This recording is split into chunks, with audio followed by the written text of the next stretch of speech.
नमस्कार साथियों, मैं अरविंद हुड्डा। गुरुकुल पॉइंट पर आप सभी का हार्दिक स्वागत, अभिनंदन। तो साथियों, हम पढ़ रहे थे मारवाड़ रियासत। मारवाड़ रियासत में हमने राव मालदेव तक अध्ययन कर लिया था। अब साथियों बात करें राव मालदेव ने किसको अपना उत्तराधिकारी घोषित किया, राव मालदेव के बाद जोधपुर का अगला शासक कौन बना। तो साथियों राव मालदेव के 4 पुत्र थे। राव मालदेव, और इस राव मालदेव के 4 पुत्र थे। सबसे बड़ा था राम,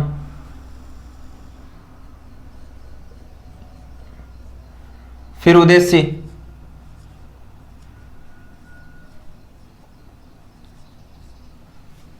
फिर चंद्रसेन, और सबसे छोटा था रायमल।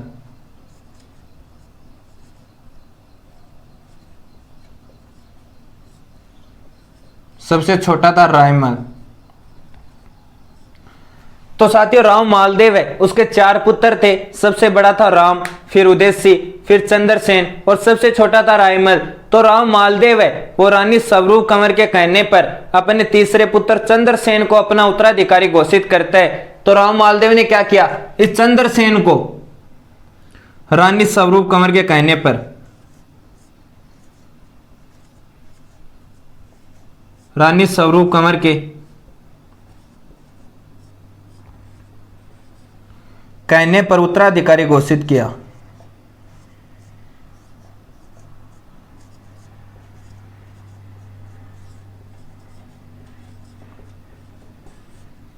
कहने पर उत्तराधिकारी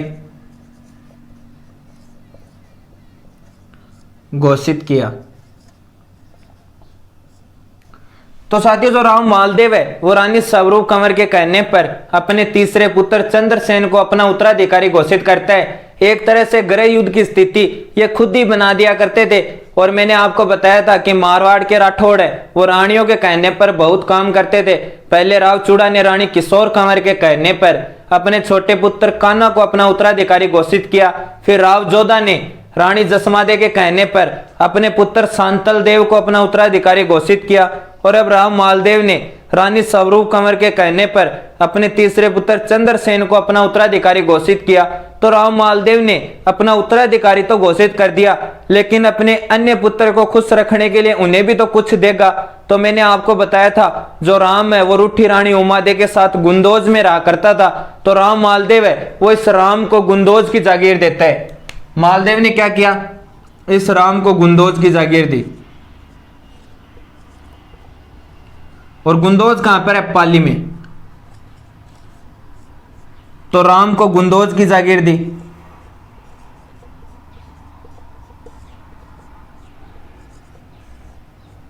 उदेसी को फलोदी की जागीर दी। और फलोदी है जोधपुर में। तो उदेसी को फलोदी की जागीर दी।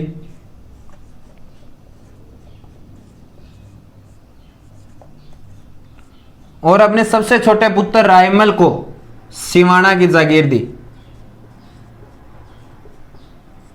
सिवाना कहां है, बाड़मेर में। तो रायमल को सिवाना की जागीर दी।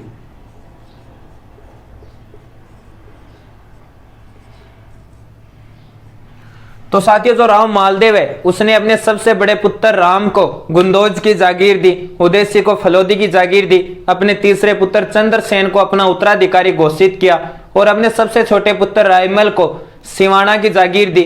अब जो ये रायमल है इससे तो पता था कि अपने से बड़े अपने 3 भाई और हैं, तो अपना तो राजा बनने से नंबर आने से रहा, तो ये तो सिवाना की जागीर में खुश रहता है। लेकिन जो राम और उदेसी है उन दोनों का अधिकार था, वो दोनों उत्तराधिकारी होने चाहिए थे। तो राम और उदेसी वो अपने पिता मालदेव द्वारा चंद्रसेन को उत्तराधिकारी घोषित करने पर नाराज होकर अकबर की शरण में चले जाते हैं। और राम मालदेव है उसकी 1562 ईस्वी में मृत्यु हो जाती है।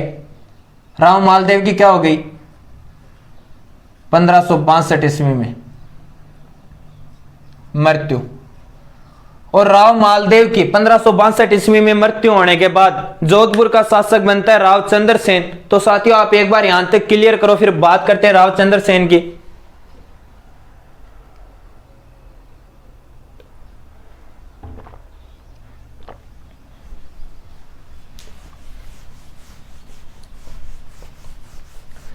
अब साथियों, राव मालदेव की 1562 ईस्वी में मृत्यु होने के बाद जोधपुर का शासक बना रावचंद्र सेन। और रावचंद्र सेन के हम शासनकाल की बात करें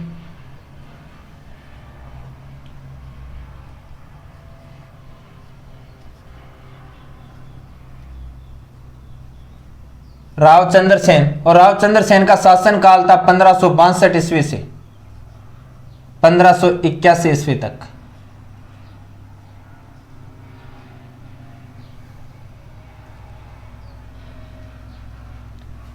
तो साथियों, राव मालदेव के बाद जोधपुर का अगला शासक बनता है रावचंद्र सेन। और रावचंद्र सेन का जो शासन काल है वो 1562 ईस्वी से 1581 ईस्वी तक है।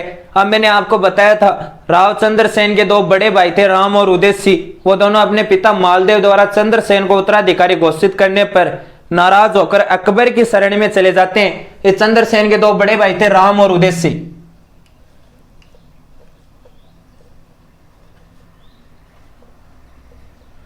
राम और उदय सिंह, और ये दोनों क्या करते हैं,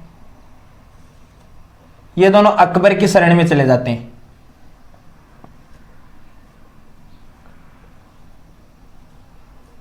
अकबर की शरण में चले गए।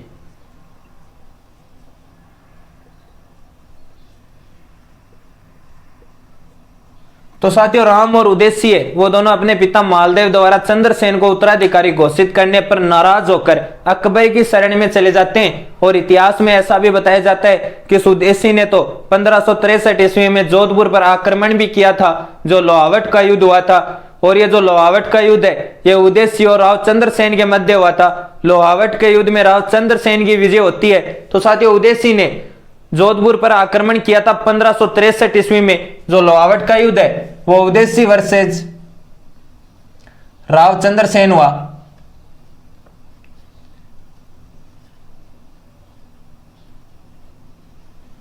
और यह कब होता है, 1563 ईस्वी में। उदय सिंह ने 1563 ईस्वी में जोधपुर पर आक्रमण किया था। और यह जो युद्ध है यह लोहावट नामक स्थान पर हुआ था, तो इसे नाम दिया गया लोहावट का युद्ध। और इस लोहावट के युद्ध में रावचंद्र सेन की विजय हुई।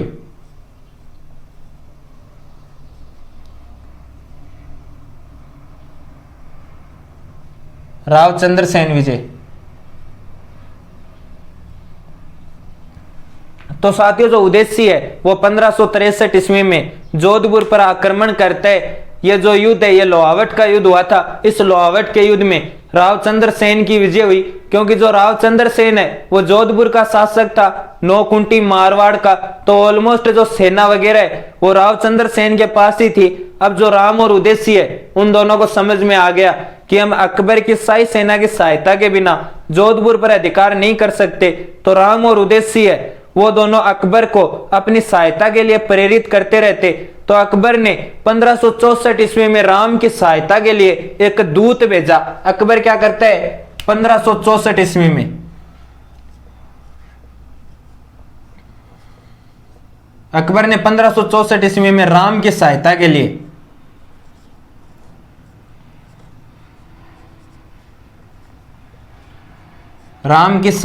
लिए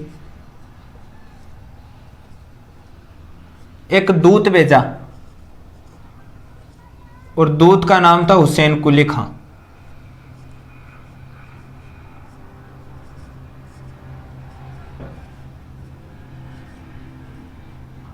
और ये हुसैन कुली खां क्या करता है, जोधपुर पर अधिकार कर लेता है।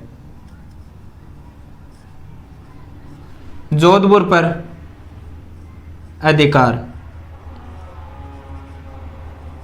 अब हुसैन कुली खान ने जोधपुर पर अधिकार कर लिया, तो जो रावचंद्र सेन है वो जोधपुर में थे।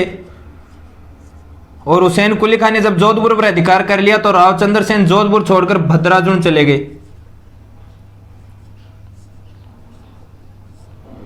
अब साथियों, अकबर है वो 1564 ईस्वी में राम की सहायता के लिए एक दूत भेजता है हुसैन कुली खां को।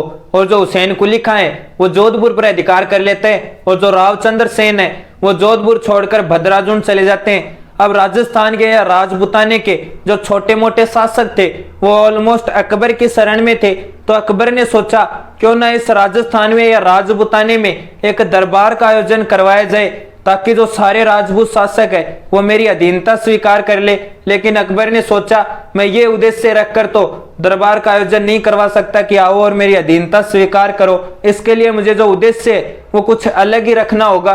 तो मारवाड़ में अकाल बहुत पड़ा करता था, तो अकबर ने उद्देश्य रखा अकाल राज सहायता। और अकबर का ससुर था आमेर का राजा भारमल, तो अकबर ने अपने ससुर आमेर के राजा भारमल को कहकर इस राजस्थान में या राजपूताने में एक दरबार का आयोजन करवाया। इस दरबार का आयोजन 1570 ईस्वी में हुआ और इस दरबार का आयोजन नागौर के अंदर होता है, तो इसे नाम दिया गया नागौर दरबार। तो अकबर क्या करता है 1570 ईस्वी में अकबर ने क्या किया 1570 ईस्वी में नागौर दरबार का आयोजन करवाया।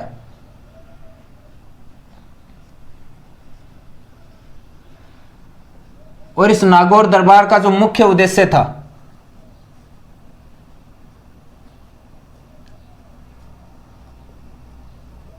नागौर दरबार का मुख्य उद्देश्य था अकाल राज सहायता।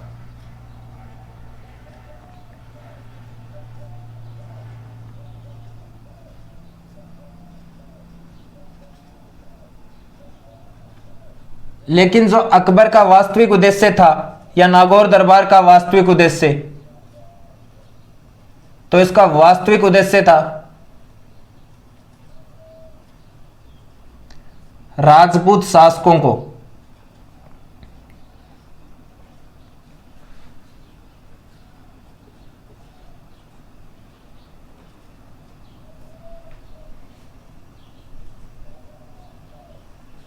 अपनी अधीनता स्वीकार करवाना। राजपूत शासकों को अपनी अधीनता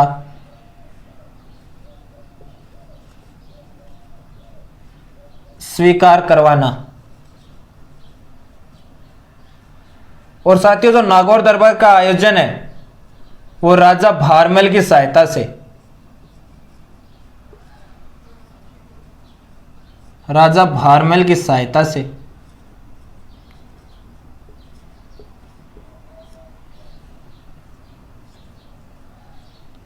अकबर द्वारा आयोजन।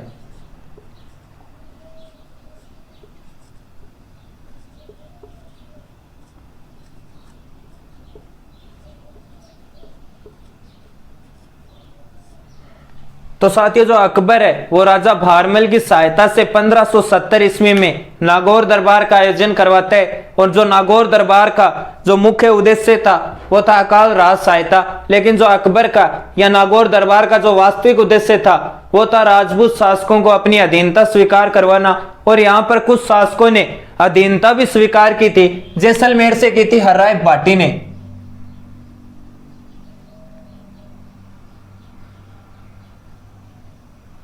जैसलमेर से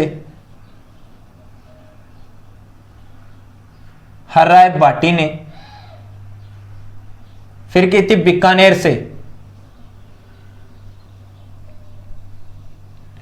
और बीकानेर से की थी कल्याणमल ने।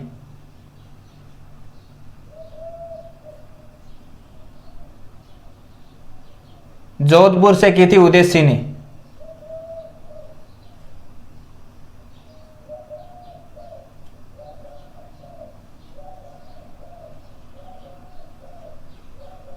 और एक की थी बूंदी से, और बूंदी से की थी सुरजन आड़ा ने।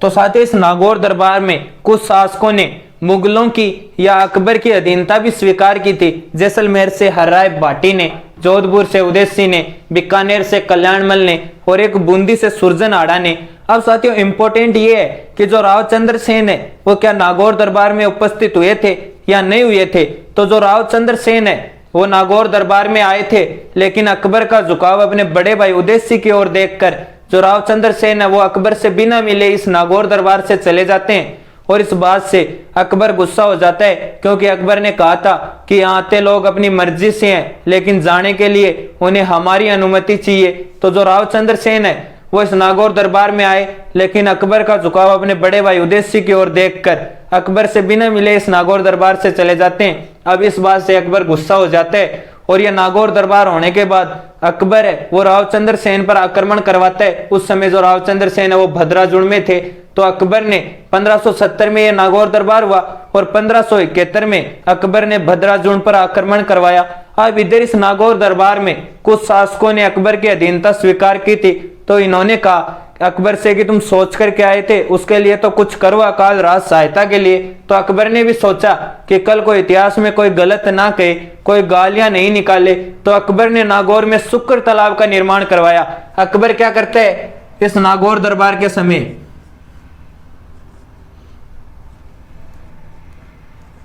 नागौर में शुक्र तालाब का निर्माण करवाते हैं। नागौर में शुक्र तालाब का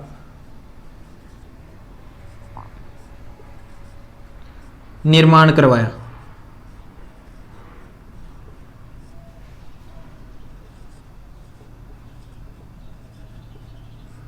अब साथियों जो अकबर है वो नागौर में शुक्र तालाब का निर्माण करवाता है और इधर रावचंद्र सेन से गुस्सा था, तो ये 1570 में नागौर दरबार होने के बाद 1571 ईस्वी में भद्राजुड़ पर आक्रमण करवाता है। तो अकबर ने भद्राजुड़ पर 1571 ईस्वी में 1571 ईस्वी में अजमेर के सूबेदार, अजमेर के सूबेदार खाने कला के नेतृत्व में, ये जो खाने कला है ये अजमेर का सूबेदार था, तो इस खाने कला के नेतृत्व में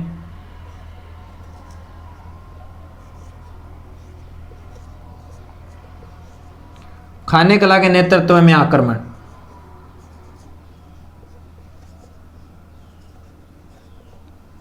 लेकिन इस बात का पता रावचंद्र सेन को चल जाता है और जो रावचंद्र सेन है वो भद्राजुड़ छोड़कर सिवाना चले जाते हैं। तो साथियों अकबर ने 1571 ईस्वी में अजमेर के सूबेदार खाने कला के नेतृत्व में रावचंद्र सेन पर आक्रमण करवाया, लेकिन रावचंद्र सेन को इस बात का पता पहले ही चल गया और जो रावचंद्र सेन है वो भद्राजुड़ छोड़कर सिवाना चले गए। और मैंने आपको बताया था सिवाना को मारवाड़ के राठौड़ों की शरण स्थली कहा जाता है, क्योंकि मारवाड़ के राठौड़ों पर जब भी कोई प्रॉब्लम आती थी तो वो भागकर सिवाना चले जाते थे और वहां शरण ले लिया करते थे। अब ये बात जब अकबर को पता चली तो अकबर ने सिवाना पर भी 3 आक्रमण करवाए, लेकिन इधर अकबर ने सोचा क्यों ना जोधपुर का प्रशासक किसी राजपूत शासक को नियुक्त कर दिया जाए, ताकि जो ये जोधपुर का प्रशासक होगा और ये रावचंद्र सेन है ये दोनों आपस में दुश्मन हो जाएंगे। तो अकबर ने क्या किया, जोधपुर का प्रशासक अकबर क्या करता है 1572 और 74 में जोधपुर का प्रशासक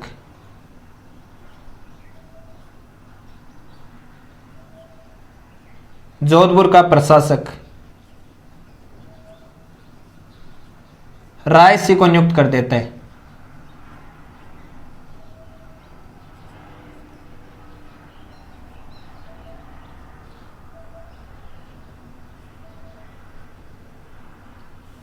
तो साथियों अकबर ने 1572 और 74 ईस्वी के अंदर जो जोधपुर का प्रशासक है वो राय सिंह को नियुक्त कर दिया और इधर रावचंद्र सेन पर या सिवाना पर भी 3 आक्रमण करवाए।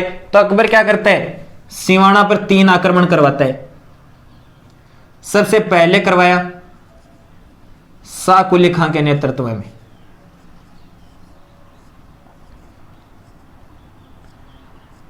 फिर करवाता जलाल खां के नेतृत्व में,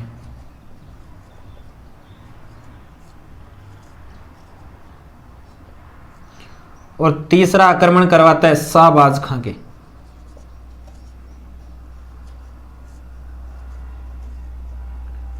और इस शाहबाज खां के साथ जोधपुर का प्रशासक राय सिंह भी था। तो साथ ही हम बात करें तो ये शाह कुली खां है ये असफल रहता है, और जो जलाल खां है वो मारा गया।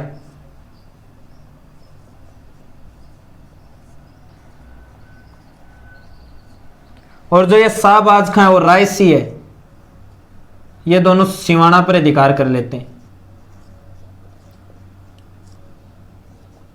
सिवाना पर अधिकार। लेकिन सिवाना पर तीसरे आक्रमण से पहले ही जो रावचंद्र सेन है वो सिवाना छोड़कर पीपलूद चले गए।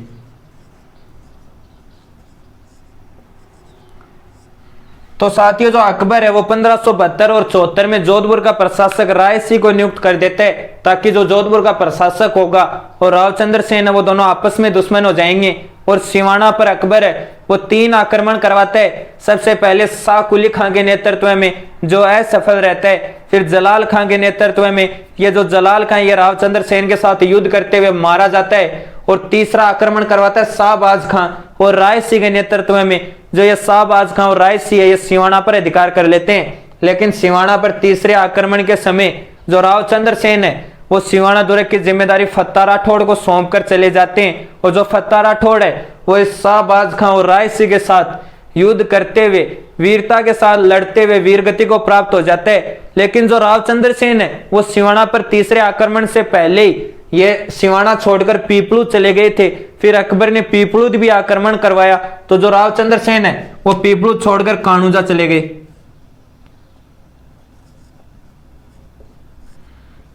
जब कानूजा भी आक्रमण हुआ तो वो कानूजा छोड़कर सोजत चले गए, और अकबर ने सोजत भी आक्रमण करवाया तो वो सोजत छोड़कर सारण की पहाड़ी चले गए।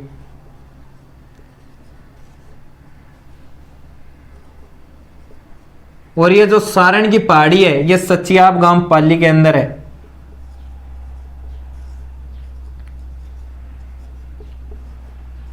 सचियाब गांव पाली।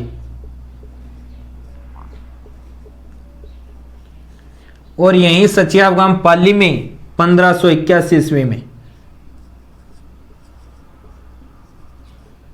1581 ईस्वी में रावचंद्र सेन की मृत्यु हो जाती है।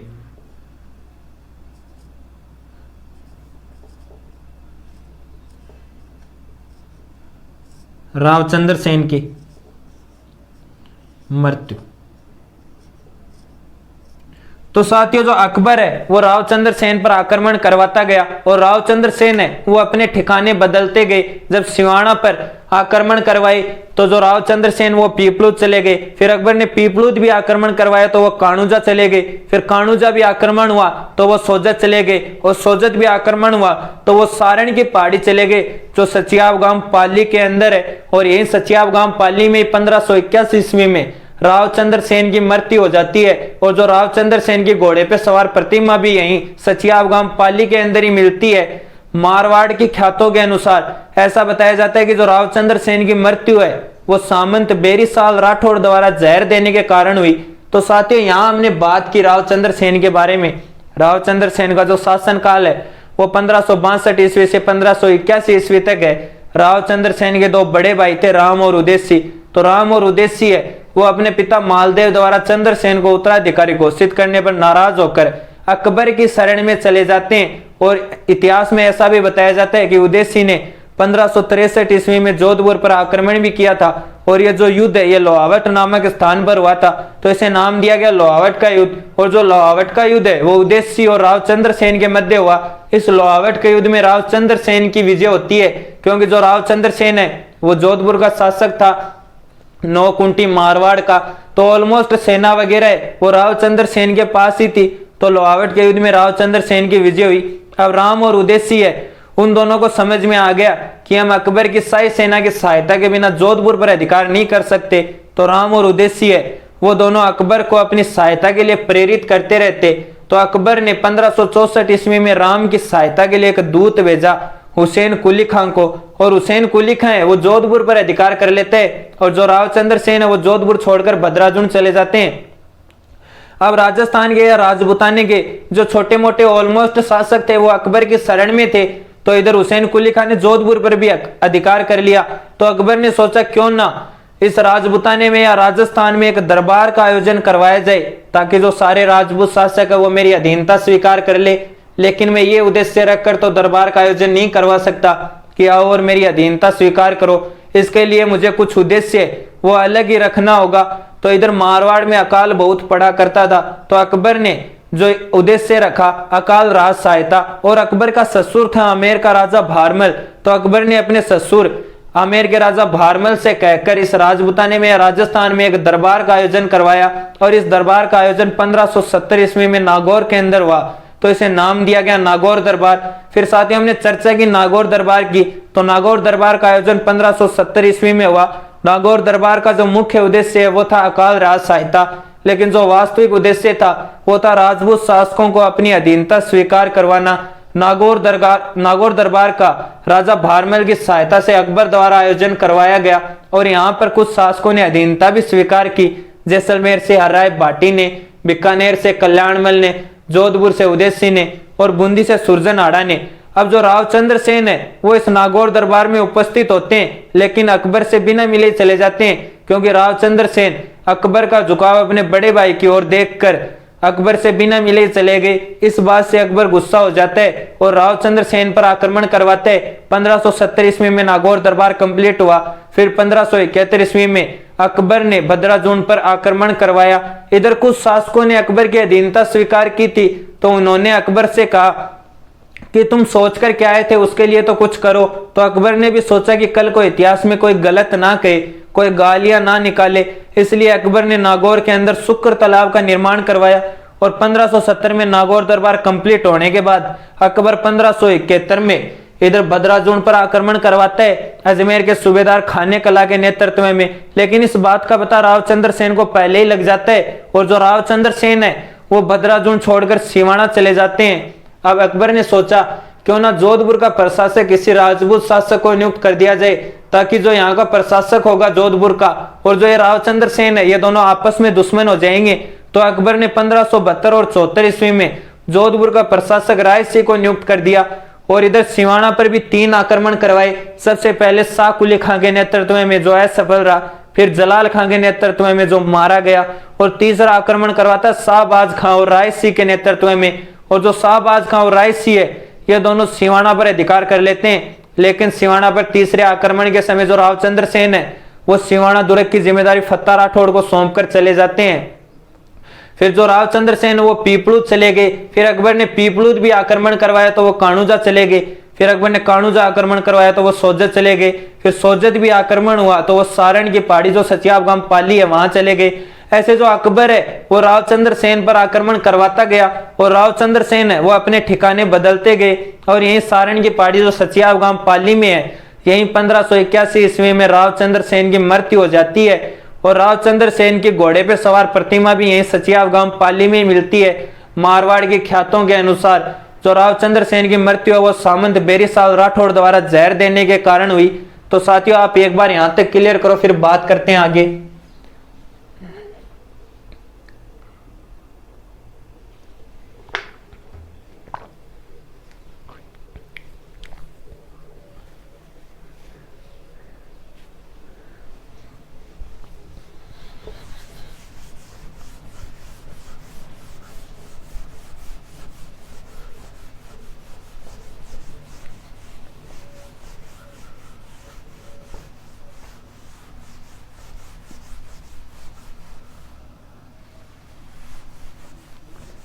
अब साथियों रावचंद्र सेन के बारे में अगर और बात की जाए तो नोट पॉइंट लगा के लिखना।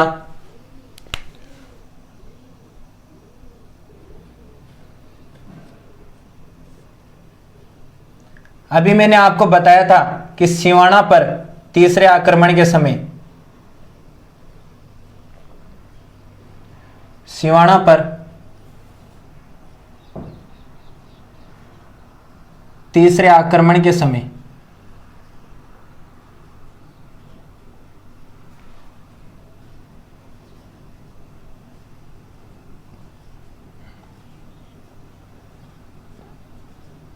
रावचंद्र सेन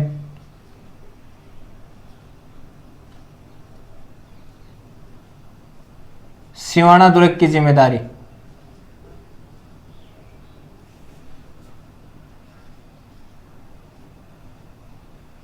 सिवाना दुर्ग की जिम्मेदारी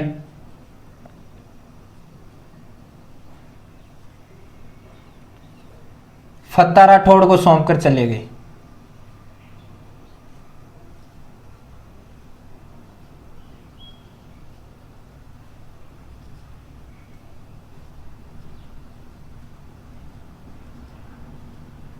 फत्ता राठौड़ को सौंप कर चले गए। फिर साथियों अगला नोट पॉइंट लगना कि मारवाड़ की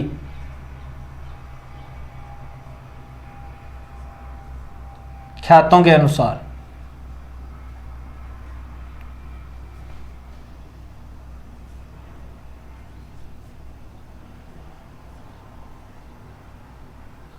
मारवाड़ के ख्यातों के अनुसार रावचंद्र सेन की मृत्यु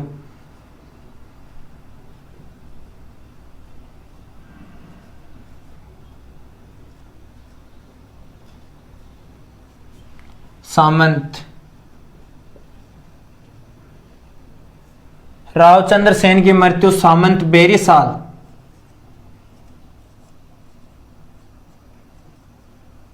राठौड़ द्वारा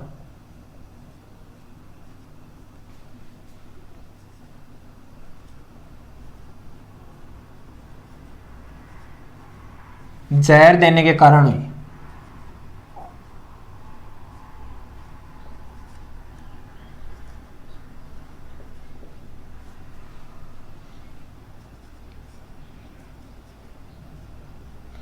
तो साथियों मैंने अभी आपको बताया था, इसको नोट पॉइंट लगा के लिख लेना कि सिवाना पर तीसरे आक्रमण के समय रावचंद्र सेन सिवाना दुर्ग की जिम्मेदारी फत्ता राठौड़ को सौंपकर चले जाते हैं और मारवाड़ की ख्यातों के अनुसार रावचंद्र सेन की मृत्यु सामंत बेरीसाल राठौड़ द्वारा जहर देने के कारण हुई। और साथियों हम बात करें रावचंद्र सेन के उपनाम की, तो इनके उपनाम मिलते हैं हमें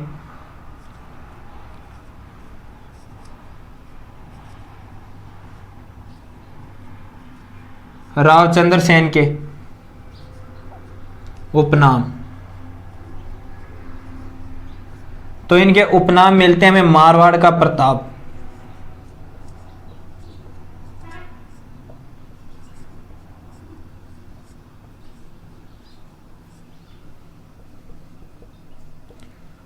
प्रताप का अग्रगामी,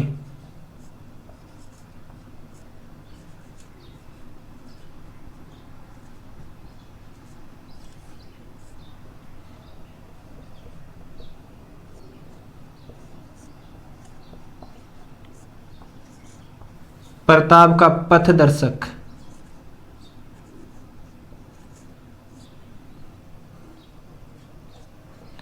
विस्तृत नायक,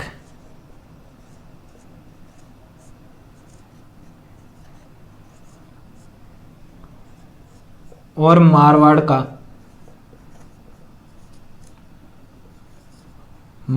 का भूला बिसरा शासक।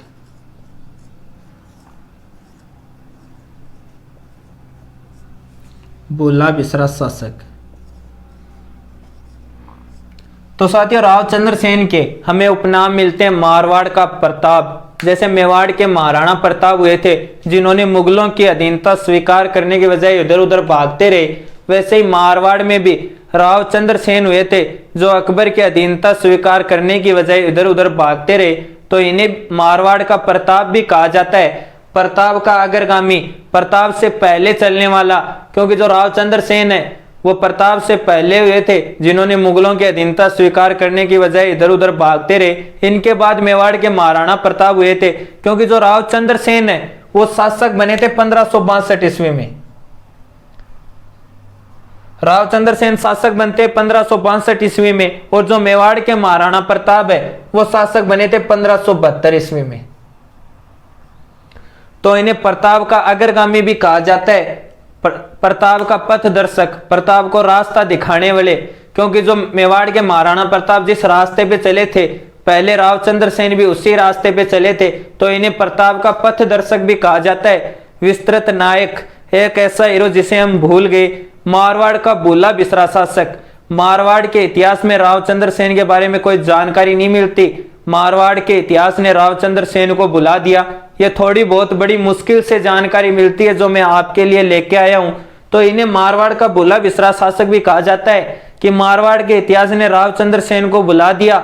मारवाड़ के इतिहास में रावचंद्र सेन के बारे में नहीं लिखा गया, क्योंकि रावचंद्र सेन के बाद जोधपुर का अगला शासक उनका बड़ा भाई उदयसिंह बनता है, और उदयसिंह ने मारवाड़ के इतिहास में रावचंद्र सेन के बारे में नहीं लिखने दिया, क्योंकि अगर उदयसिंह रावचंद्र सेन के बारे में मारवाड़ के इतिहास में लिखने देता तो उदयसिंह पर अंगुली उठती कि जब आपका भाई इतना प्रतापी शासक था तो फिर आप क्यों अकबर की शरण में चले गए थे।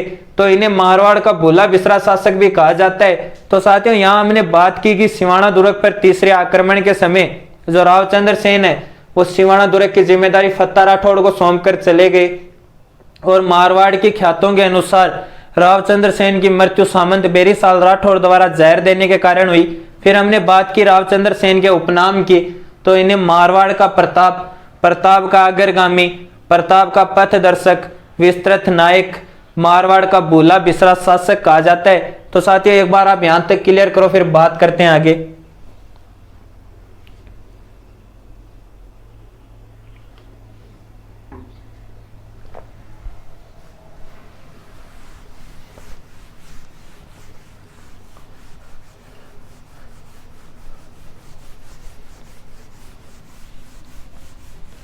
अब साथियों, रावचंद्र सेन के बारे में अगर और बात की जाए तो नोट पॉइंट लगा के लिखना। राजपुताने का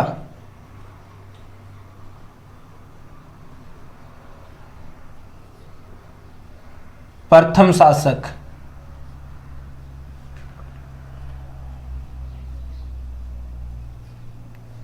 जिसने अपनी रणनीति में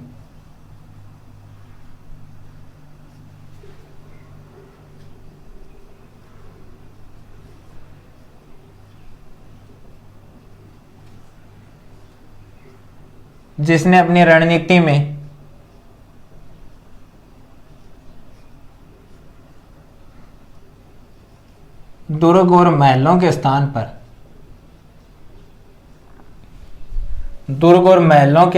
पर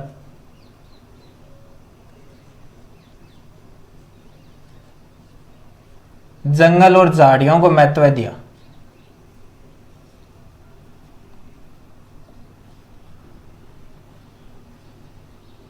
जंगल और झाड़ियों को महत्व दिया। तो साथियों, रावचंद्र सेन के बारे में अगर और बात की जाए तो राजपुताने के प्रथम शासक जिन्होंने अपनी रणनीति में दुर्ग और महलों के स्थान पर जंगल और झाड़ियों को महत्व दिया। अगर एग्जाम में यह पूछ लिया जाए कि राजपुताने का प्रथम शासक जिसने अपनी रणनीति में दुर्ग और महलों के स्थान पर जंगल और झाड़ियों को महत्व दिया, तो ऑलमोस्ट बच्चे हैं वो गलत करके आएंगे, क्योंकि वो करेंगे मेवाड़ के महाराणा प्रताप। लेकिन मैंने अभी आपको बताया था मेवाड़ के महाराणा प्रताप से पहले रावचंद्र सेन हुए थे, जिन्होंने अपनी रणनीति में दुर्ग और महलों के स्थान पर जंगल और झाड़ियों को महत्व दिया। मुगलों की अधीनता स्वीकार करने की बजाय इधर उधर भागते रहे। जो रावचंद्र सेन है वो शासक बने थे 1562 ईस्वी में, और मैंने आपको बताया था जो मेवाड़ के महाराणा प्रताप है वो शासक बनते हैं 1572 ईस्वी में। इन्हें प्रताप का अग्रगामी भी कहा जाता है। तो साथियों, रावचंद्र सेन राजपुताने के प्रथम शासक हैं जिन्होंने अपनी रणनीति में दुर्ग और महलों के स्थान पर जंगल और झाड़ियों को महत्व दिया। अगर साथियों और बात करें तो अगला नोट पॉइंट लगाना, रावचंद्र सेन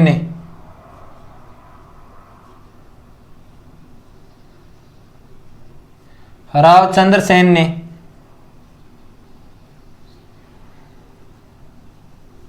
अपनी आर्थिक सहायता के लिए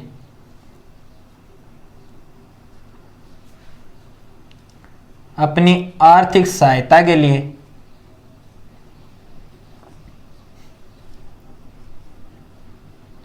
1,00,000 फदिये, ये जो फदिये ये कोई मुद्रा होती होगी, तो रावचंद्र सेन ने 1,00,000 फदिये में पोकरण दुर्ग,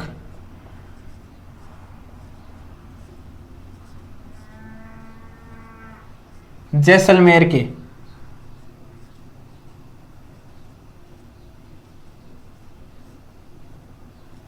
हर राय भाटी को बेच दिया।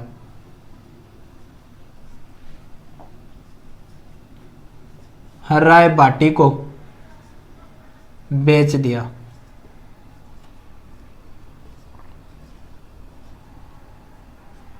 तो साथियों, जो रावचंद्र सेन है वो अपनी आर्थिक सहायता के लिए पोखरण दुर्ग वो 1 लाख फदिये में जैसलमेर के हर्राए भाटी को बेच देते हैं। ये इंपॉर्टेंट नहीं है, इंपॉर्टेंट ये है कि रावचंद्र सेन ने पोखरण दुर्ग जब जैसलमेर के हर्राए भाटी को बेचा था, उस समय पोखरण दुर्ग का किलेदार कौन था, क्योंकि एग्जाम में कई बार पूछ लिया जाता है। तो इस समय पोखरण दुर्ग का किलेदार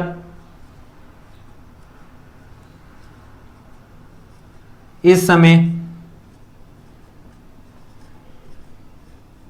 पोखरण दुर्ग का किलेदार आनंद राम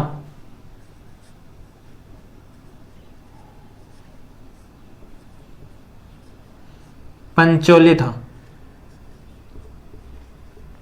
ये इंपॉर्टेंट है साथियों, याद रखना। तो साथियों, रावचंद्र सेन ने अपनी आर्थिक सहायता के लिए पोखरण दुर्ग 1 लाख फदिये में जैसलमेर के हर्राए भाटी को बेच दिया। और इस समय पोखरण दुर्ग का जो किलेदार है वो आनंद राम पंचोली था। अगर साथियों और बात करें तो अगला पॉइंट लगाना, रावचंद्र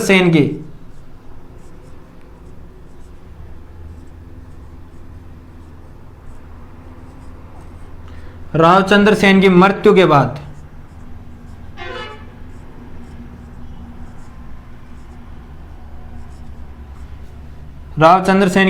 बाद अकबर ने जोधपुर को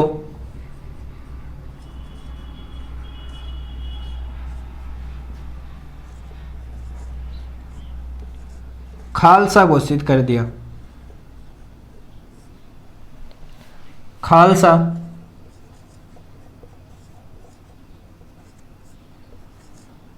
घोषित कर दिया। तो साथियों, रावचंद्र सेन की मृत्यु के बाद अकबर है वो जोधपुर का खालसा घोषित कर देता है। खालसा का मतलब कि जोधपुर का जो कॉन्टेक्ट है वो सीधा सेंट्रल से होगा, दिल्ली से, और मुगल बादशाह था अकबर। तो यहाँ से जो टैक्स वगैरह वसूलेगा जोधपुर से वो अकबर ही वसूलेगा।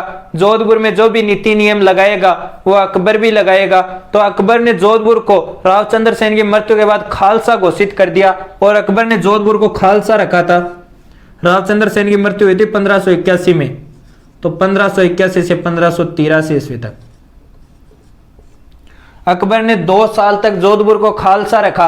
और इस 2 साल में जो उद्देश्य था वो इस अकबर के पीछे पड़ा रहता था कि जोधपुर का शासक मुझे बना दो, जोधपुर का शासक मुझे बना दो। तो अकबर ने 1583 ईस्वी में जोधपुर का शासक उदयसिंह को बना दिया। तो साथियों, यहाँ हमने बात की कि रावचंद्र सेन के बारे में कि राजपूताने का प्रथम शासक जिसने अपनी रणनीति में दुर्ग और महलों के स्थान पर जंगल और झाड़ियों को महत्व दिया। रावचंद्र सेन ने अपनी आर्थिक सहायता के लिए 1 लाख फदिये में पोखरण दुर्ग जैसलमेर के हर्राए भाटी को बेच दिया। इस समय पोखरण दुर्ग का किलेदार आनंद राम पंचोली था। और रावचंद्र सेन की मृत्यु के बाद अकबर ने जोधपुर को खालसा घोषित कर दिया। अकबर ने जोधपुर को खालसा 2 साल तक रखा, 1581 से 1583 तक। और फिर 1583 ईस्वी में अकबर ने जोधपुर का शासक उदयसिंह को बना दिया। तो साथियों, यहाँ हमारे रावचंद्र सेन कंप्लीट हो जाते हैं। अब रावचंद्र सेन के बाद जोधपुर का अगला शासक आता है उदयसिंह। तो साथियों, एक बार आप यहां तक क्लियर करो, फिर बात करते हैं उदयसिंह की।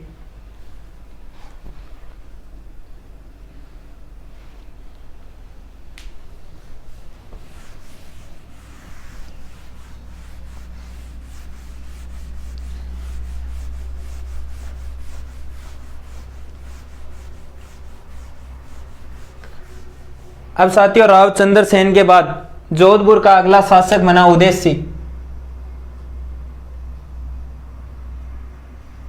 और उदयसिंह के हम शासन काल की बात करें तो उदयसिंह का शासन काल था 1583 ईस्वी से 1595 ईस्वी तक।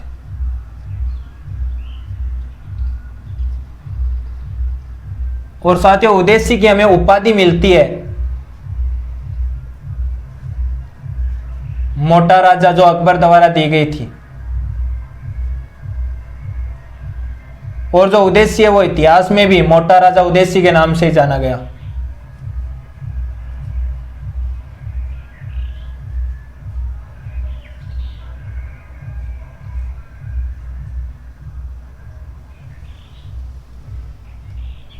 तो साथियों रावचंद्र सेन के बाद जोधपुर का अगला शासक बना मोटा राजा उदेसी, और जो उदेसी है उसका शासन काल था 1583 ईस्वी से 1595 ईस्वी तक। और उदेसी की एक उपाधि मिलती है जो अकबर द्वारा दी गई थी, मोटा राजा। और उदेसी इतिहास में भी मोटा राजा उदेसी के नाम से ही जाना गया। जो अकबर है वो इस उदेसी को स्थूलकाय शरीर होने के कारण मोटा राजा कहकर पुकारता था। जैसे हम भी तो कह देते हैं अगर कोई थोड़ा सा मोटा हो फुला हो तो उसे मोटा या मोटी, वैसे ही अकबर है वो उदेसी को स्थूलकाय शरीर होने के कारण मोटा राजा कहकर पुकारता था। तो साथियों ये जो उपाधि है मोटा राजा, ये अकबर द्वारा दी गई थी। लिख लेना कि अकबर उदेसी को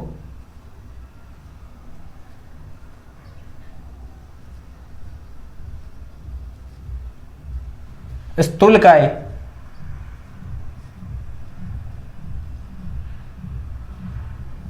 शरीर होने के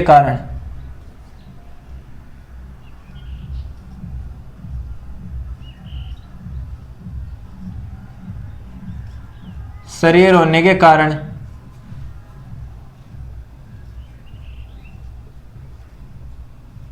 मोटा राजा कहकर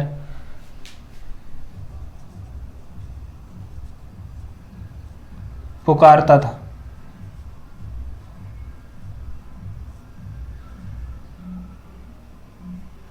तो साथियों अकबर है वो उदेसी को स्थूलकाय शरीर होने के कारण मोटा राजा कहकर पुकारता था। अगर हम मोटा राजा उदेसी की और बात करें तो लिखना 1587 ईस्वी।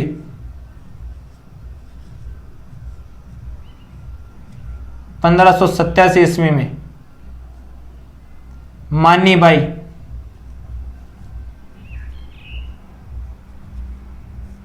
जोधपुर के होने के कारण जोधाबाई,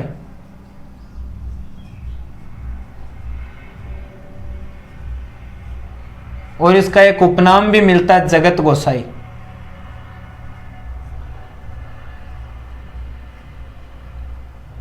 ये मानीबाई कौन थी? डॉटर ऑफ मोटा राजा उदेसी।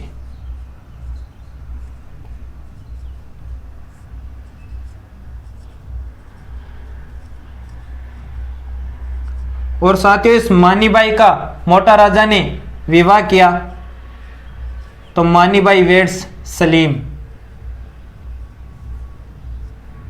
जो इतिहास में जहांगीर के नाम से जाना गया। और ये कौन था? Son of Akbar. तो साथियों मोटा राजा उदेसी है उसने अपनी पुत्री मानीबाई का विवाह अकबर के पुत्र सलीम के साथ किया था। और साथियों जो इनसे जो पुत्र हुआ था इस मानीबाई और सलीम से, उसका नाम था खुसरो। इनसे जो पुत्र हुआ उसका क्या नाम था? खुसरो। तो साथियों ये जो खुसरो है ये इस मानीबाई और सलीम की गलती थी। तो साथियों 1587 ईस्वी में मोटा राजा उदेसी की पुत्री थी मानीबाई, जोधपुर के होने के कारण जोधाबाई, और एक इसका उपनाम भी मिलता है जगत गोसाई। जगत का मतलब होता है संसार,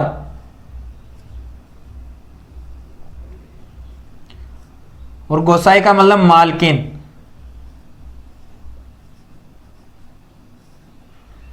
तो साथियों 1587 ईस्वी में मोटा राजा उदेसी ने अपनी पुत्री मानीबाई, जोधपुर के होने के कारण जोधाबाई, और इसका एक उपनाम मिलता है जगत गोसाई, इसका विवाह सलीम, जो इतिहास में जहांगीर के नाम से जाना गया, अकबर का पुत्र था, इसके साथ किया। और ये जो इनसे जो पुत्र हुआ था उसका नाम था खुसरो। और ये जो खुसरो है ये इस मानीबाई और इस सलीम की गलती थी। तो साथियों हम बात करें मारवाड़ के राठौड़ राजवंश की, और हमने राठौड़ों में किसी ऐसे शासक की बात की क्या जिसने मुगलों की अधीनता स्वीकार की और उनसे वैवाहिक संबंध बनाए? नहीं की ना।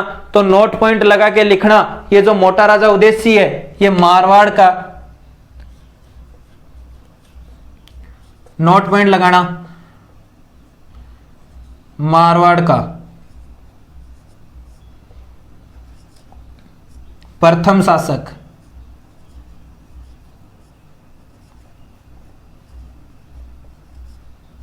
मारवाड़ का प्रथम शासक जिसने मुगलों की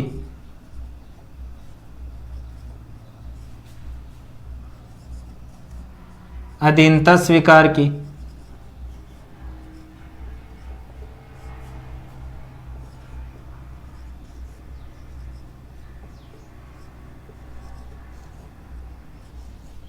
अधीनता स्वीकार की और मुगलों से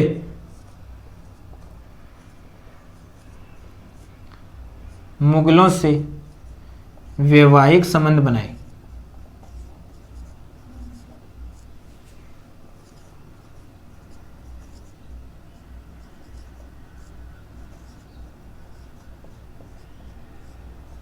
तो साथियों, मोटा राजा उदय सिंह मारवाड़ का प्रथम शासक है जिसने मुगलों की अधीनता स्वीकार की और मुगलों से वैवाहिक संबंध बनाए। अगर राजपुताने के या राजस्थान का पूछ लिया जाए तो वो आमेर का राजा भारमल है जिसने अपनी पुत्री हरकाबाई का विवाह अकबर के साथ किया था। और मारवाड़ का प्रथम जो शासक है जिसने मुगलों की अधीनता स्वीकार की और मुगलों से वैवाहिक संबंध बनाए वो मोटा राजा उदय सिंह है। तो साथियों, यहाँ हमने बात की उदय सिंह के बारे में। उदय सिंह का जो शासन काल है वो 1583 ईस्वी से 1595 ईस्वी तक है। उदय सिंह की उपाधि मिलती है मोटा राजा, जो अकबर द्वारा दी गई थी। अकबर है वो उदय सिंह को स्थूल का शरीर होने के कारण मोटा राजा कहकर पुकारता था और जो उदय सिंह है वो इतिहास में भी मोटा राजा उदय सिंह के नाम से ही जाना गया। और मोटा राजा उदय सिंह ने 1587 ईस्वी में अपनी पुत्री मानीबाई जोधपुर के होने के कारण जोधाबाई और जिसका उपनाम मिलता है जगत गोसाई, इसका विवाह सलीम के साथ जो इतिहास में जहांगीर के नाम से जाना गया अकबर का पुत्र था, इससे किया। और मानीबाई और सलीम से जो पुत्र हुआ था उसका नाम था खुसरो। और साथियों, मोटा राजा उदय सिंह मारवाड़ का प्रथम शासक है जिसने मुगलों की अधीनता स्वीकार की और मुगलों से वैवाहिक संबंध बनाए। तो साथियों, आप एक बार यहां तक क्लियर करो, फिर बात करते हैं आगे।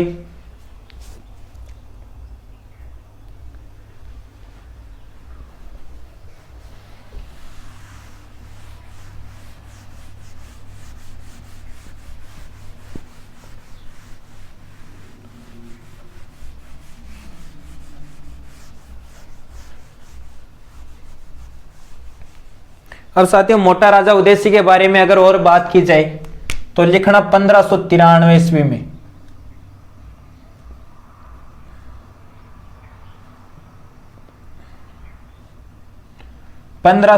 ईस्वी में मल्लीनाथ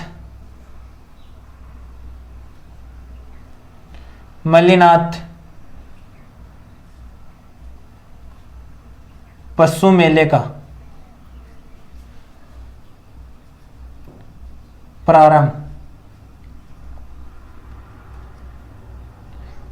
और साथियों, ये जो मल्लीनाथ पशु मेला है ये तिलवाड़ा बाड़मेर में लगता है।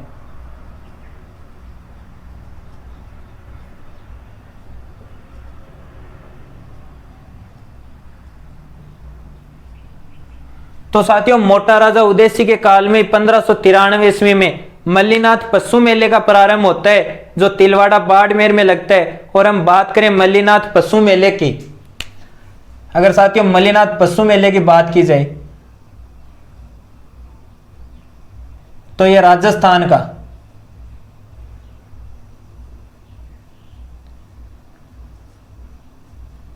सबसे प्राचीनतम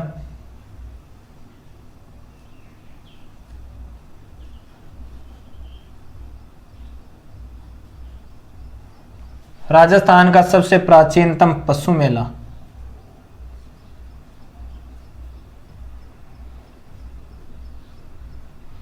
और साथियों, ये जो मल्लीनाथ पशु मेला है ये लगता है चैत्र कृष्ण एकादशी से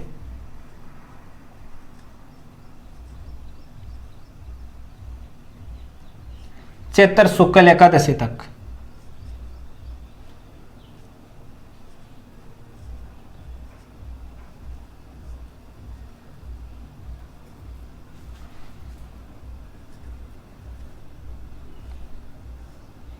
तो साथियों, मोटा राजा उदय सिंह के काल में 1593 ईस्वी में मल्लीनाथ पशु मेले का प्रारंभ होता है। और ये जो मल्लीनाथ पशु मेला है ये तिलवाड़ा बाड़मेर में लगता है। और मल्लीनाथ पशु मेला ये राजस्थान का सबसे प्राचीनतम पशु मेला है। मल्लीनाथ पशु मेला चैत्र कृष्ण एकादशी से चैत्र शुक्ल एकादशी तक लगता है। और साथियों, अगर मोटा राजा उदय सिंह की और बात की जाए तो आपने नाम सुना होगा आहूबा पाली का।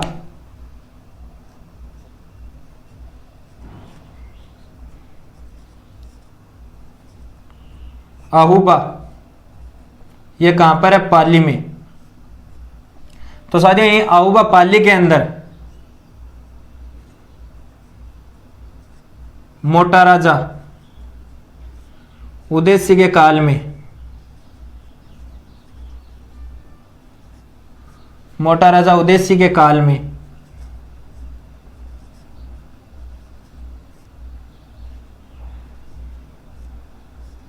चारण, ये जो चारण है ये जाति होती है, तो चारण और ब्राह्मण, चारण और ब्राह्मण पुरुषों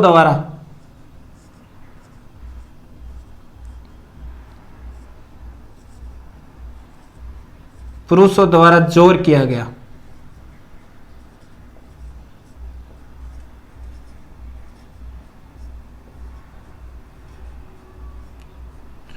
तो साथियों मोटा राजा उदय सिंह के काल में अहूबा के अंदर चारण और ब्राह्मण जाति के पुरुषों द्वारा जोर किया गया।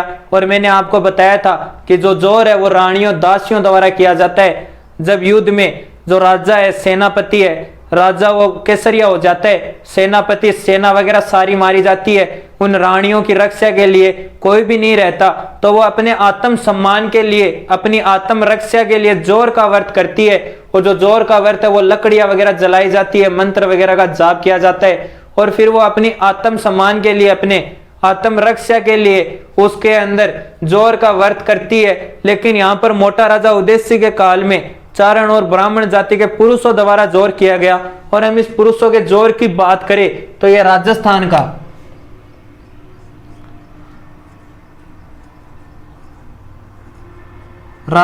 का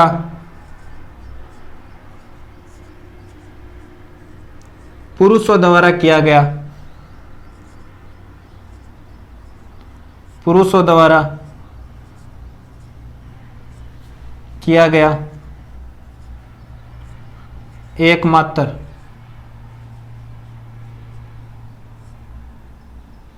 पुरुषों द्वारा किया गया एकमात्र जोर। और साथियों पुरुषों के जोर को जम्मत कहा जाता है।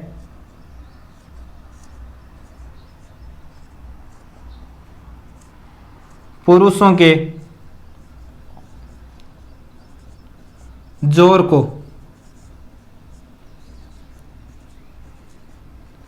जम्मत कहा जाता है।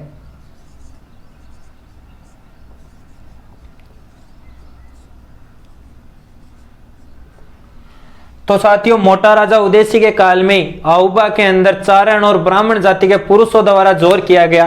और हम इस पुरुषों के जोर की बात करें तो यह राजस्थान का एकमात्र पुरुषों द्वारा किया गया जोर है। और पुरुषों के जोर को जम्मत कहा जाता है। और साथियों मोटा राजा उदय सिंह की और बात करें तो लिखना 1609 ईस्वी,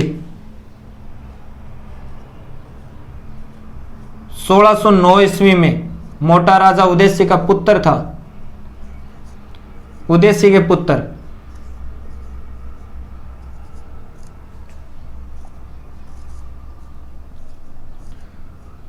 उदय सिंह के पुत्र किशन सिंह ने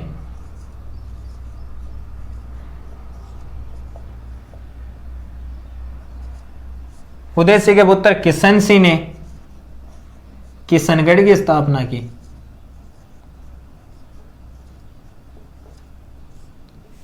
किशनगढ़ की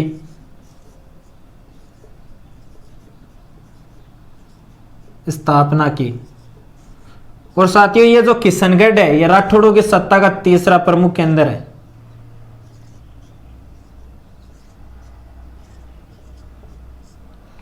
राठौड़ों की सत्ता का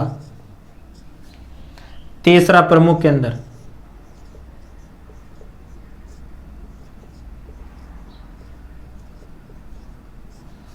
तीसरा प्रमुख केंद्र।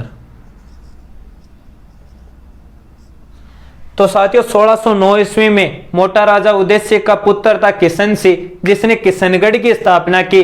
और ये जो किशनगढ़ है ये राठौड़ों की सत्ता का तीसरा प्रमुख केंद्र है। मैंने आपको बताया था कि राठौड़ों की सत्ता का पहला प्रमुख केंद्र है वो जोधपुर है, राठौड़ों की सत्ता का दूसरा प्रमुख केंद्र बीकानेर, और राठौड़ों की सत्ता का तीसरा प्रमुख केंद्र किशनगढ़ है।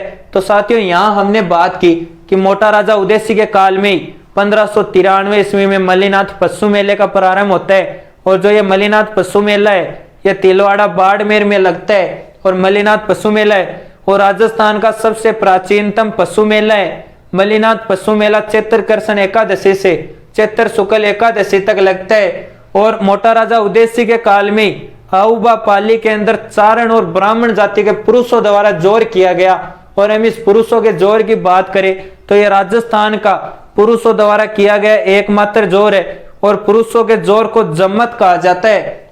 और साथियों 1609 ईस्वी में मोटा राजा उदयसिंह का पुत्र था किशन सिंह, जिसने किशनगढ़ की स्थापना की। और जो ये किशनगढ़ है ये राठौड़ों की सत्ता का तीसरा प्रमुख केंद्र है। अब साथियों मोटा राजा उदयसिंह है वो सिवाना पर भी आक्रमण करता है, जबकि जो सिवाना का शासक था वो इस मोटा राजा उदयसिंह का भतीजा ही था। फिर भी मोटा राजा उदयसिंह ने अकबर के कहने पर सिवाना पर आक्रमण किया। तो साथियों एक बार आप यहां तक क्लियर करो, फिर बात करते हैं मोटा राजा उदयसिंह के सिवाना पर आक्रमण की।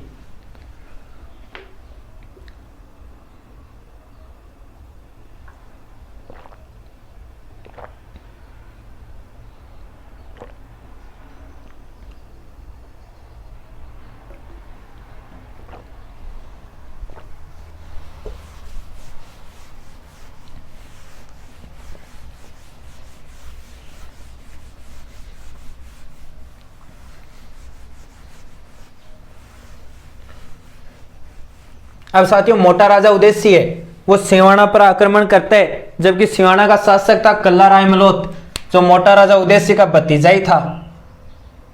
सिवाना का शासक कौन था? कल्ला राय मलोत।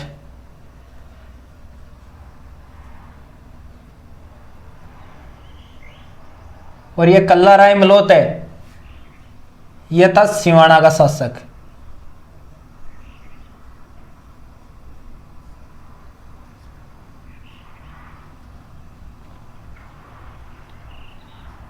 सिवाना का शासक।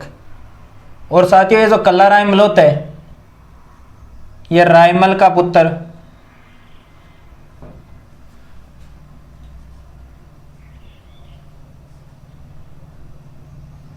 और उदयसिंह का भतीजा था।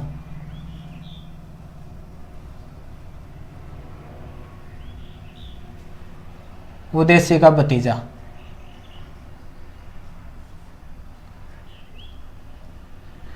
और साथियों जो मोटा राजा उदयसिंह है वो 1580 या 82 में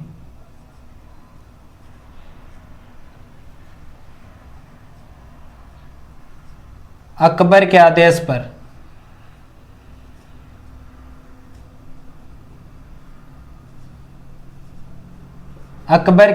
पर मोटा राजा उदयसिंह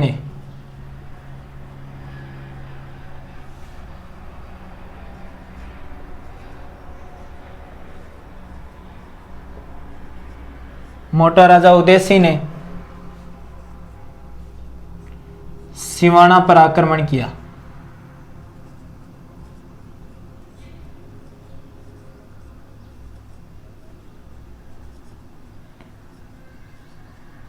सिवाना पर आक्रमण किया। और साथियों इस कल्ला राय मलोत के नेतृत्व में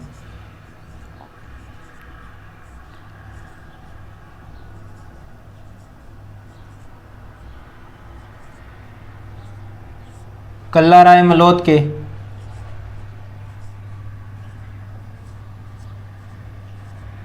नेतृत्व में सिवाना का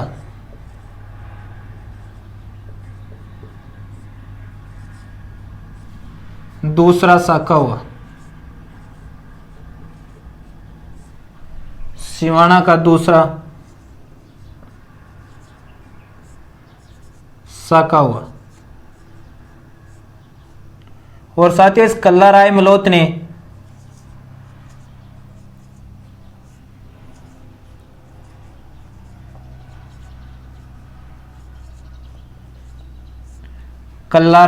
ने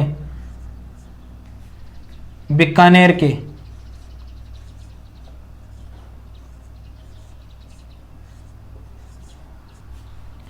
पृथ्वीराज राठौड़।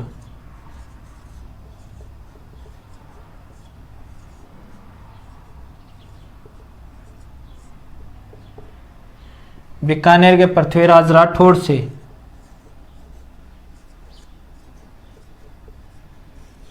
अपनी मृत्यु से पहले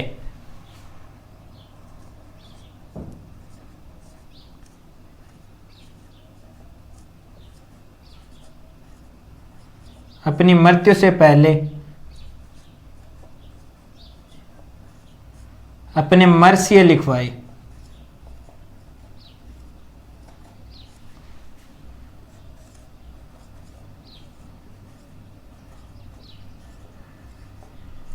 और साथियों ये जो मर्सिये है ये क्या होते हैं, तो मैं लिख देता हूं कि मर्सिये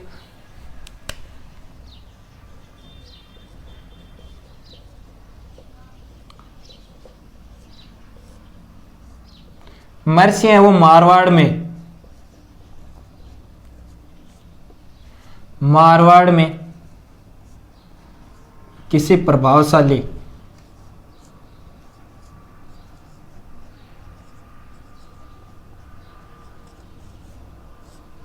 प्रभावशाली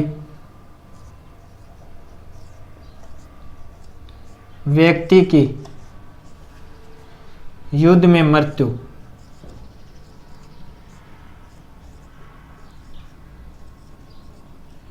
किसी प्रभावशाली व्यक्ति की युद्ध में मृत्यु होने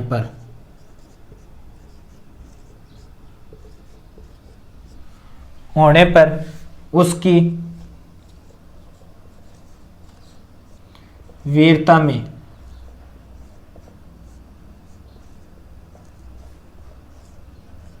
वीरता में लिखे और गाए जाने वाले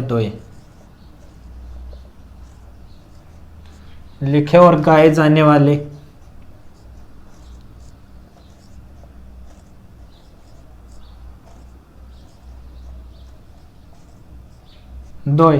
तो साथियों ये तो बात की हमने थ्योरी की कि सिवाना का शासक कल्ला राय मलोट था, जो रायमल का पुत्र और उदयसिंह का भतीजा था। जो मोटा राजा उदयसिंह वो 1580 और 82 में अकबर के आदेश पर सिवाना पर आक्रमण करता है और कल्ला राय मलोट के नेतृत्व में सिवाना का दूसरा शाखा हुआ। कल्ला राय मलोट ने बीकानेर के पृथ्वीराज राठौड़ से अपनी मृत्यु से पहले अपने मर्सिये लिखवाए। तो साथियों ये तो हमने बात की थ्योरी की, लेकिन जो वास्तव में कहानी क्या हुई थी अगर हम उसकी बात करें तो ये जो कल्ला राय मलोट है ये अकबर की शरण में रहा करता था और बूंदी का था सुरजन आड़ा, वो भी अकबर की शरण में रहा करता था। तो ये जो कल्ला राय मलोट है ये अपनी मस्ती में मस्त रहा करता था, इसे कोई मतलब नहीं था किसी भी काम से। तो एक दिन अकबर ने सुरजन आड़ा से कहा कि अपनी पुत्री का विवाह मेरे पुत्र सलीम के साथ कर दे, और जो सुरजन आड़ा है वो मुगलों से वैवाहिक संबंध नहीं बनाना चाहता था। तो सुरजन आड़ा ने झूठ बोल दिया कि मैंने कुछ समय पहले ही मेरी पुत्री की सगाई इस कल्ला राय मलोट के साथ कर दी, और कल्ला राय मलोट को इस बात का पता नहीं था। इससे पूछा गया तो इसने हाँ कर दी, जबकि इसे यह भी नहीं पता था कि इससे किस बात के लिए पूछा जा रहा है। तो जो सुरजन आड़ा है उसने अकबर से झूठ बोल दिया कि मैंने मेरी पुत्री की सगाई है वो कल्ला राय मलोट के साथ कर दी, और इस कल्ला राय मलोट ने भी हाँ भर दी। लेकिन बाद में जो सुरजन आड़ा है और इस कल्ला राय मलोट ने अकबर के डर से सगाई कर ली थी। तो साथियों सुरजन आड़ा की पुत्री थी, बूंदी का कौन था? सुरजन आड़ा।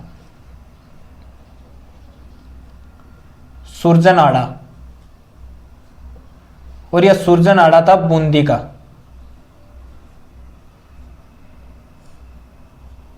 और इसकी पुत्री थी बान कंवर।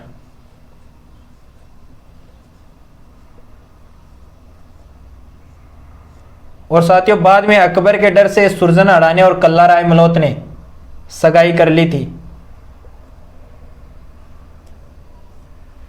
तो साथियों जो सुरजन आड़ा है वो मुगलों से वैवाहिक संबंध नहीं बनाना चाहता था, तो इसने अकबर से झूठ ही कह दिया कि मैंने मेरी पुत्री की सगाई कल्ला राय मलोट से कर दी कुछ दिन पहले ही, और इस कल्ला राय मलोट ने भी हाँ कर दी। तो कल्ला राय मलोट ने पहला झूठ बोल दिया। फिर इस कल्ला राय मलोट को अकबर ने अफगान की ओर, अकबर का सेनापति गया हुआ था, तो कल्ला राय मलोट को उसकी सहायता के लिए भेजा। तो ये कल्ला राय मलोट है ये अफगान जाकर उस सेनापति की सहायता करने की बजाय उसकी हत्या करके भाग के सिवाना आ जाता है। अब कल्ला राय मल्होत्रा को पता था कि मुझे सजा तो मिलनी है, क्योंकि मैंने पहले तो झूठ बोल दिया कि मैंने सुरजन आड़ा की पुत्री भान कंवर से सगाई कर ली। इन्होंने जो सगाई है वो बाद में की थी अकबर के डर से, लेकिन पहले झूठ ही बोला था। और फिर दूसरा, मुझे उस सेनापति की सहायता के लिए भेजा तो मैंने उस सेनापति की हत्या कर दी और भागकर सिवाना आ गया, तो मुझे सजा तो पक्का मिलेगी। तो कुछ समय बाद अकबर का आदेश आता है कि कल्ला राय मल्होत्रा जी आप मुगल दरबार में उपस्थित हो। तो कल्ला राय मल्होत्रा ने सोचा कि मुझे सजा तो मिलनी है, लेकिन फिर भी चलते हैं। तो कल्ला राय मल्होत्रा है वो मुगल दरबार में उपस्थित होते हैं, और जो अकबर है वो इस कल्ला राय मल्होत्रा की अच्छे से मान मनवार करते हैं। ये कल्ला राय मल्होत्रा समझ ही नहीं पाया कि अकबर वो मेरी मान मनवार क्यों कर रहा है, मुझे तो सजा मिलनी चाहिए क्योंकि मैंने गलतियां की है। और जो ये कल्ला राय मल्होत्रा है कुछ समझता उससे पहले ही अकबर ने कहा कि कल्ला राय मल्होत्रा तू अपनी पुत्री का विवाह मेरे पुत्र सलीम के साथ कर दे। तब इस कल्ला राय मल्होत्रा के समझ में आया कि अच्छा ये बात थी, ये जो मान मनवार है ये इसके लिए हो रही थी। तो इस कल्ला राय मल्होत्रा ने अकबर से कहा कि मैं सिवाना का एक छोटा सा शासक हूं, जो हमारा सिवाना है वो छोटा सा है, और आप कहाँ पे मुगल बादशाह, आप भी कहाँ बेमेल का मेल कर रहे हो, कहाँ गंगू तेली और कहाँ राजा भोज। तो अकबर ने छोड़ा तू ये सब बात छोड़, लेकिन अपनी पुत्री का विवाह मेरे पुत्र सलीम के साथ कर दे। फिर भी कल्ला राय मल्होत्रा ने मना किया कि हमारा जो सिवाना है वो छोटा सा है और आपके सलीम की बारात इतनी बड़ी आएगी, तो हमारे पास ना रहने के लिए सुविधा है ना खाने के लिए इतनी सुविधा है। तो अकबर ने कहा कि कोई बात नहीं, हमारे जो खजाने हैं वो धन संपत्ति से भरे पड़े, तेरे को जितना भी धन चाहिए तू ले जा और अरेंज कर ले। फिर भी कल्ला राय मल्होत्रा ने मना किया कि हमारे पास इतने लोगों के लिए जो व्यवस्था नहीं होगी। तो जो अकबर है उसने कहा कि कोई बात नहीं, मैं सलीम को उसके 5 दोस्तों के साथ भेज दूंगा, लेकिन तू अपनी पुत्री का विवाह मेरे पुत्र सलीम के साथ कर देना। तो ये जो कल्ला राय मल्होत्रा है ये अकबर के खजानों से धन संपत्ति लेकर सिवाना आ जाता है, और सिवाना आकर जो दुर्ग की दीवारें थी उनको थोड़ा थोड़ा और ऊपर उठाता है और आराम से मजे करते है। अब इधर से जो विवाह की डेट थी शादी की वो नजदीक आ गई, और सलीम वो अपने 5 दोस्तों के साथ सिवाना के लिए निकल जाता है। अब सलीम वो सिवाना पहुंचा तो उसे कोई रोने की नजर नहीं आई, उसे कुछ ऐसा ही लगा ही नहीं कि शादी विवाह भी है क्या सिवाना की राजकुमारी का। लेकिन जो सलीम है उसने सोचा क्या पता दुर्ग के पास में होगा, थोड़ा और आगे चलते हैं। सलीम देखता गया, सलीम को बस यही दिखाई दिया कि खिड़की से देखा तो रास्ते पर कोई नहीं था, कि खिड़की से देखा तो रास्ते पर कोई नहीं था, और जब रास्ते पे जाके देखा तो खिड़की पर कोई नहीं था। तो सलीम को कुछ भी दिखाई नहीं देता है, उसने सोचा दुर्ग के पास में होगा। ऐसे करते करते जो सलीम है वो सिवाना दुर्ग के सामने आके खड़ा हो जाता है, लेकिन उसे कुछ भी नजर नहीं आया। तो उसने सोचा जी कल्ला राय मल्होत्रा है वो हमें सरप्राइज देने वाला होगा। तो जो सलीम है वो इस सिवाना दुर्ग के अंदर जाता है, तो ये जो कल्ला राय मल्होत्रा है ये सिवाना दुर्ग में बैठा था। तो सलीम भी इस कल्ला राय मल्होत्रा के पास जाकर बैठ जाता है। थोड़ी देर तो सलीम इधर उधर देखता है, फिर इस कल्ला राय मल्होत्रा से सलीम ने पूछ ही लिया कि अंकल जी आप इतनी धन संपत्ति लेके आए थे उसका क्या किया आपने, यहाँ पे तो शादी विवाह का कोई माहौल ही नहीं है। तो ये जो कल्ला राय मल्होत्रा इसने सलीम से कहा कि खड़ा हो, और खड़ा होने के बाद कहा कि पीछे देख। पीछे देखने के बाद इस कल्ला राय मल्होत्रा ने सलीम के पीछे से 5-7 लात गुस्से लगाए और इसके 500 दोस्तों को मुर्गा बनाकर सिवाना दुर्ग के चारों ओर चक्कर लगवाए। बेचारे जैसे तैसे करके अपनी जान बचाकर भागे, उनकी चप्पल तो यहीं सिवाना दुर्ग में ही रह गई, और भागकर मोटा राजा उदयसिंह के पास गए, और मोटा राजा उदयसिंह के पास जाकर सारी बात बताई कि आपका जो भतीजा है कल्ला राय मल्होत्रा सिवाना का शासक, उसने हमें पकड़ के कूटा, और जो सलीम है उसने अकबर से कांटेक्ट किया। तब अकबर ने कहा कि अच्छा ये बात है, तो अब हम बदला तो लेंगे कल्ला राय मल्होत्रा से, अच्छे से लेंगे। अब इधर कल्ला राय मल्होत्रा को भी पता चल गया था कि अब तो मेरी मृत्यु निश्चित है, मुझे मरना ही होगा। तो ये कल्ला राय मल्होत्रा क्या करता है, बीकानेर का था पृथ्वीराज राठौर जो अकबर का दरबारी विद्वान था, इसको बुलाता है और बुलवा के कहता है कि तू मेरे मर्सिये लिख दे। तो इस पृथ्वीराज राठौर ने कल्ला राय मल्होत्रा से कहा कि अंकल जी आपको पता भी है, बिल्कुल भी दिमाग नहीं है क्या आपके अंदर, पहले तो आपने उस सुरजन आड़ा की पुत्री भान कंवर की सगाई के लिए झूठ बोल दिया, बाद में आपने अकबर के डर से सगाई की, फिर आपको उस सेनापति की सहायता के लिए भेजा था, आपने उसकी हत्या करके और यहाँ सिवाना में आ गए, फिर आपने अपनी पुत्री के विवाह के लिए अकबर को मना कर देते अगर करनी नहीं थी तो, और फिर अगर आपने हाँ करके धन संपत्ति लेके आ भी गए थे तो अपनी पुत्री का विवाह सलीम के साथ कर देते। तो इस कल्ला राय मल्होत्रा ने कहा कि तू ज्यादा ज्ञान मत दे और एक काम कर, मेरे मर्सिये लिख दे। तो इस पृथ्वीराज राठौड़ ने कहा कि अंकल जी आपको पता है मर्सिये होते क्या हैं? वो जब आप युद्ध में लड़ोगे वीरता के साथ, तब मैं बैठ के लिखता जाऊंगा कि आप जैसे जैसे लड़ोगे वैसे वैसे लिखता जाऊंगा कि आप कैसे लड़ रहे हो, आपकी वीरता के बारे में। तो इस कल्ला राय मल्होत्रा ने कहा कि नहीं, तू मेरे मर्सिये पहले ही लिख दे, तू जैसे भी लिखेगा मैं युद्ध में वैसे ही लड़ूंगा। तो इस पृथ्वीराज राठौड़ ने इस कल्ला राय मल्होत्रा के इसकी मृत्यु से पहले ही मर्सिये लिख दिए थे। और इस कल्ला राय मल्होत्रा ने पूरी स्क्रिप्ट पढ़ ली और पढ़ने के बाद जैसे इस पृथ्वीराज राठौड़ ने लिखा था वैसे जो कल्ला राय मल्होत्रा है वो युद्ध के अंदर लड़ते है और वीरता के साथ लड़ते हुए ये जो कल्ला राय मल्होत्रा है ये वीर गति को प्राप्त हो जाता है। और जो सिवाना का दूसरा केसरिया है वो इस कल्ला राय मल्होत्रा के नेतृत्व में ही हुआ था। और जो जोहर है वो इस बानकंवर के नेतृत्व में हुआ था। जो बानकंवर है उसका विवाह कल्ला राय मल्होत्रा के साथ नहीं हुआ था, सिर्फ सगाई हुई थी, लेकिन सगाई को आधा विवाह माना जाता है। तो जो यह सिवाना का दूसरा शाखा हुआ था उसके अंदर जो जोहर है वो इस बानकंवर के नेतृत्व में हुआ था। जोहर किसके नेतृत्व में हुआ? बानकंवर के। और जो केसरिया है वो किसके नेतृत्व में हुआ? कल्ला राय मल्होत्रा के नेतृत्व में। तो साथियों यहाँ पर हमारे मोटा राजा उदयसिंह भी कंप्लीट हो जाते हैं। अब मोटा राजा उदयसिंह के बाद अगर जोधपुर का कोई अच्छा शासक आता है जिसके बारे में पढ़ने को 2-4 लाइन मिलती है तो वो आता है जसवंत सिंह। लेकिन जसवंत सिंह से पहले और मोटा राजा उदयसिंह के बीच में भी छोटे मोटे 2-3 शासक आते हैं, तो हम उनकी भी चर्चा करेंगे ताकि इनका जो सन का क्रम है वो ना टूटे। तो साथियों अगली क्लास में हम चर्चा करेंगे जसवंत सिंह राठौड़ की। और यहाँ हमने बात की कल्ला राय मल्होत्रा की। जो कल्ला राय मल्होत्रा है वो सिवाना का शासक था, रायमल का पुत्र और मोटा राजा उदयसिंह का भतीजा था। 1580 और 82 ईस्वी में जो मोटा राजा उदयसिंह है वो अकबर के आदेश पर सिवाना पर आक्रमण करता है और कल्ला राय मल्होत्रा के नेतृत्व में सिवाना का दूसरा शाखा हुआ। जो केसरिया है वो कल्ला राय मल्होत्रा के नेतृत्व में होता है और जो जोहर है वो इस बानकंवर के नेतृत्व में होता है। बानकंवर की जो सिर्फ सगाई हुई थी कल्ला राय मल्होत्रा के साथ, लेकिन सगाई को आधा विवाह माना जाता है। तो जो जोहर का व्रत है वो इस बानकंवर के नेतृत्व में हुआ। और साथियों कल्ला राय मल्होत्रा ने बीकानेर के पृथ्वीराज राठौड़ से अपनी मृत्यु से पहले अपने मर्सिये लिखवा लिए थे। और हम बात करें कि मर्सिये क्या होते हैं, तो मर्सिये मारवाड़ में किसी प्रभावशाली व्यक्ति की युद्ध में मृत्यु होने पर उसकी वीरता में गाए और लिखे जाने वाले दोहे। तो साथियों यहाँ हमारे मोटा राजा उदयसिंह कंप्लीट हो जाते हैं। अब जसवंत सिंह राठौड़ की चर्चा करेंगे हम हमारी नेक्स्ट क्लास में। तब तक के लिए थैंक यू सो मच।